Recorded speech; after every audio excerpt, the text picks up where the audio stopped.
Jovens, boa tarde a vocês. Eu estou improvisando aqui um vídeo porque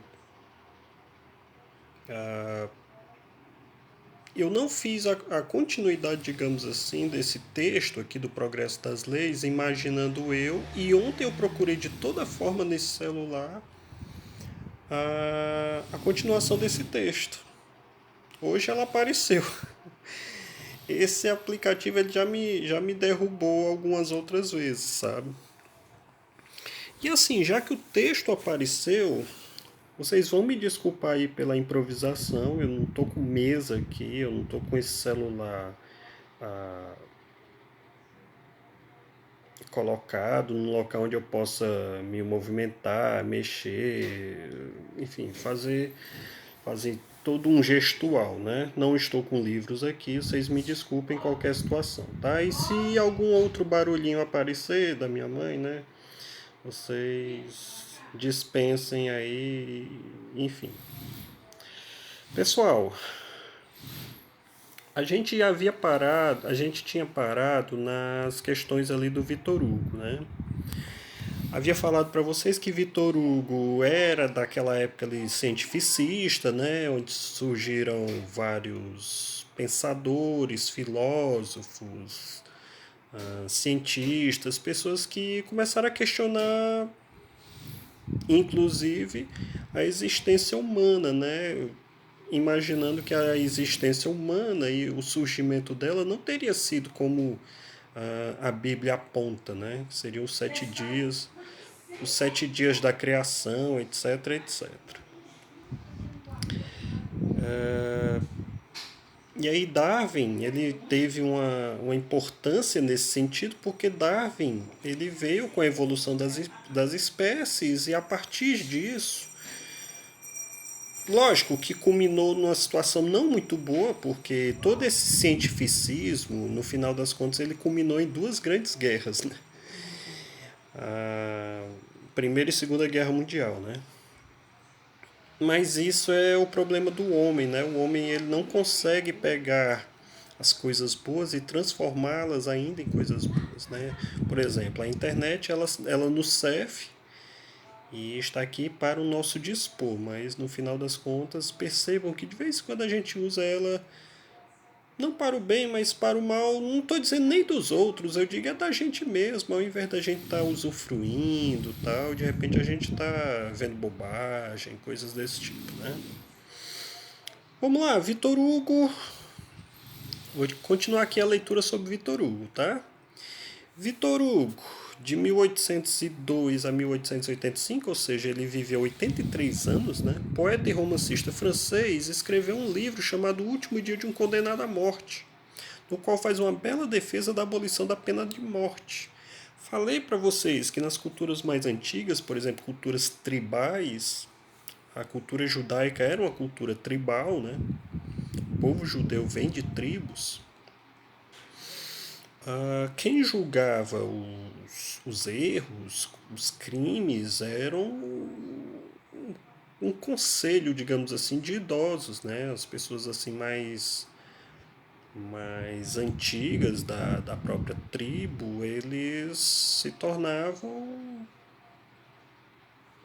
como se fossem conselheiros, senhores, e eram eles que julgavam essas situações, né? A aula passada eu falei Código de Salomão, né? Se eu não me engano, é melhor a gente falar Código de Hammurabi, tá? Olho por olho, dente por dente, tá? Código de Hammurabi. Como assim, professor?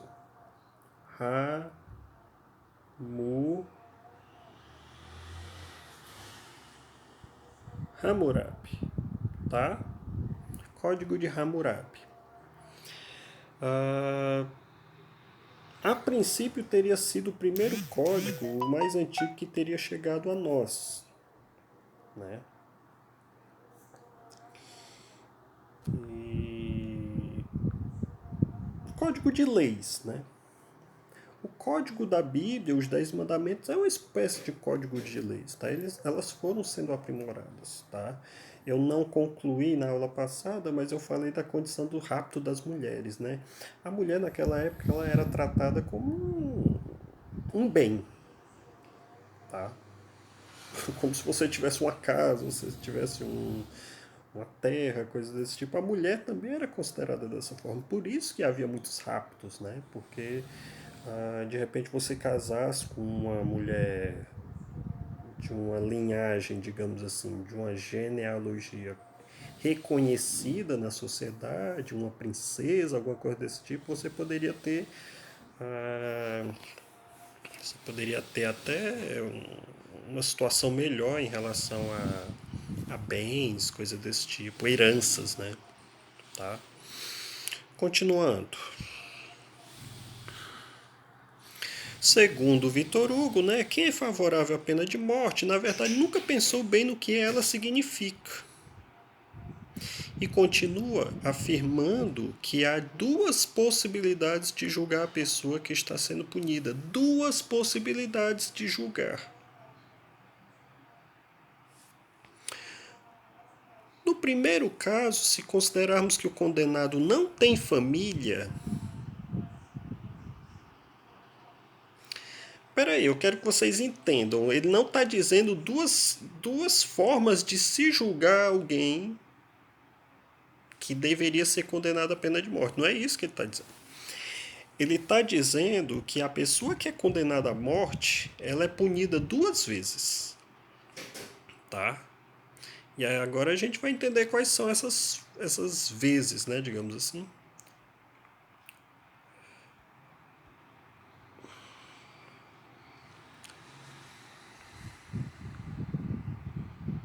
No primeiro caso, estou lendo essa parte aqui. No primeiro caso, se considerarmos que o condenado não tem família, como era o caso do Cabeleira, né? Eu falei na aula passada.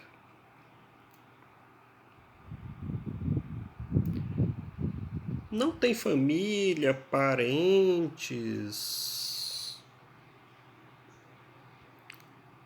Continuar aqui. Nossa. Não tem amigos, parentes, nem. Aliás, não tem família, parentes, nem amigos verdadeiros e, portanto, não recebeu carinho, educação nem instrução, que direito teremos de matar um órfão infeliz? Essa é uma das posições lá do Franklin Tavra, aquele que escreveu Cabeleira, né? Pessoa que teve uma infância completamente desgovernada como essa, né? Descontrolada, como é que essa pessoa ainda seria julgada, sendo que ele é também uma vítima da sociedade, né? Ah, professor, isso aí é mais discurso da esquerda, não sei o que, a gente tem que punir. Quando a gente pensa somente na punição pela punição, você está lavando o sangue das suas mãos. Né? Na verdade, você quer uma vindita, você quer uma vingança, né? Aquela pessoa cometeu um crime contra você ou contra a sua família e você quer a vingança de todo jeito. Você quer se sentir vingado, né? Há outras formas de se punir as pessoas, tá? E eu não sou contrário a isso, à punição, né? Mas eu sou contrário sim à pena de morte. Mas vamos lá. Ninguém se preocupou em cuidar dele, ele será punido por ter tido uma infância cruel, sem cuidados, afeto e educação. Difícil, né, gente? Difícil uma pessoa que não tenha família, amigos, nem parentes, de repente teve uma infância cruel, sem cuidados, afeto e educação, você esperar que essa pessoa vá ser boa, né? Ah, professor, isso não é garantia que a pessoa seja ruim, então tem gente que é ruim mesmo de verdade porque quer. Pois é, né? Há pessoas e pessoas, e há pessoas também que têm toda a educação, têm todos os cuidados e também não é uma garantia, mas é algo que facilita. Ele será acusado do crime de isolamento no qual o deixaram. Farão de sua infelicidade um crime. E isso, o pensamento de Vitor Hugo, tá, gente? Eu quero que vocês pensem dessa forma. Não que vocês concordem com o Vitor Hugo, mas eu quero que vocês saibam que é esse o pensamento de Vitor Hugo, tá bom? Farão de sua infelicidade um crime. A conclusão é que se castigará um inocente. Beleza. Essa foi a primeira possibilidade. Vamos lá, a segunda possibilidade. Vitor Hugo.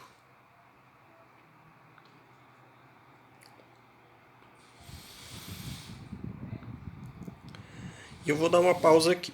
Volto já, tá bom?